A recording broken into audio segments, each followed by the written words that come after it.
Bonjour à toutes et à tous. Cette vidéo vient faire la correction de votre activité sur la réforme protestante. Sans perdre de temps, commençons tout de suite en regardant le document 1. Il s'agit d'un extrait d'un document très connu, les 95 thèses de Luther. Luther, qui est-ce? C'est un prêtre catholique qui publie ce texte en réaction au commerce des indulgences et aux diverses dérives du catholicisme. Il s'oppose fermement aux indulgences puisqu'il dit que l'argent ne peut pas permettre d'accéder au paradis et que si un chrétien a de l'argent, il doit l'utiliser pour venir en aide aux plus démunis, aux plus pauvres, et non pour s'acheter des indulgences, pour s'acheter un accès plus rapide au paradis. Pour Luther, toute personne baptisée peut diriger le culte, n'importe qui peut être prêtre. C'est ce que l'on appelle le sacerdoce universel. Comme vous avez pu le constater dans le document 4, Luther traduit la Bible en allemand, sa langue maternelle, afin que tous les Allemands puissent eux-mêmes faire leur interprétation de la Bible sans avoir à dépendre du prêtre ou de l'Église catholique de manière générale. Les critiques de Luther envers la religion portent leurs fruits et de nombreux catholiques les prennent en compte. Cela donne naissance à un nouveau schisme.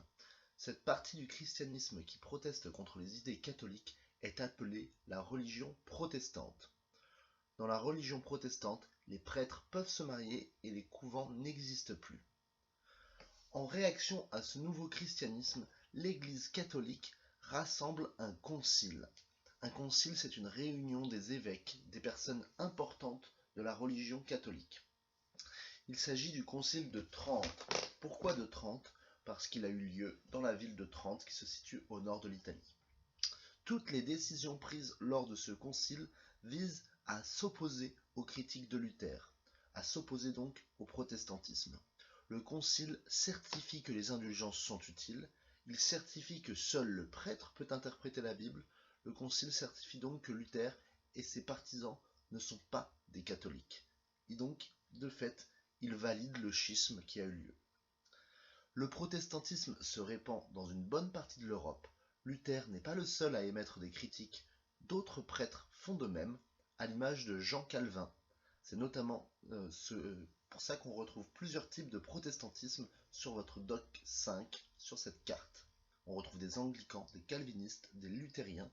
Tout cela dépend du prêtre, du religieux qui a émis les critiques. Le protestantisme touche majoritairement l'Allemagne, l'Angleterre, les pays nordiques, mais aussi, et cela est important pour la suite du chapitre, quelques endroits dans le royaume de France.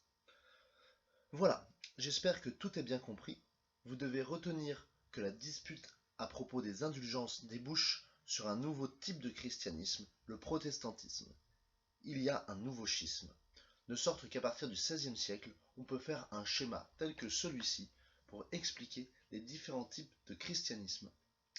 Je vous souhaite une excellente journée à tous. Au revoir.